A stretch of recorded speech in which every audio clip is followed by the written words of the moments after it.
Hi అండి, అందరూ ఉన్నారు. ఈరోజైతే డ్రై ఫ్రూట్ లడ్డు చేసుకుంటున్నామండి. ఇందులో బాదం పప్పులు వేసాం, సన్ఫ్లవర్ గింజలు, గుమ్మడి గింజలు అండి, జీడిపప్పు,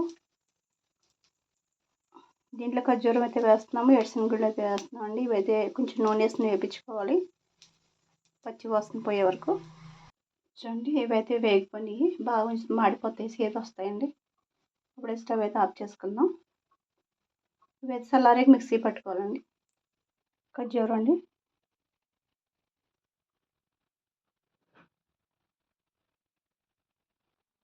నెయ్యి అండి, ఇంట్లో చేసిన నెయ్యి ఇది. చూడండి, ఇదైతే పొడి మీద చేసుకున్నామండి. ఇప్పుడు నెయ్యి వేసి చుట్టుకుందాం. చూడండి, ఎంతో టేస్టీగా ఉండే డ్రై ఫ్రూట్ లడ్డు అయితే రెడీ అయిపోయింది. నేనైతే మిక్సీలో మెత్తగా పట్టాను, మీకు ఇష్టమైతే కచ్చపిచ్చ పట్టుకోండి. నెయ్యి వేసి అయితే చుట్టాను. ఇది హెల్త్కి అయితే చాలా మంచిది. మీరు కూడా ఒకసారి ట్రై చేయండి. మా ఛానల్ మీకు నచ్చినట్టయితే లైక్ చేయండి, షేర్ చేయండి, సబ్స్క్రైబ్ చేసుకుంది. ఎలా ఉంది కాన్బట్ మర్చిపో. Thank you for watching.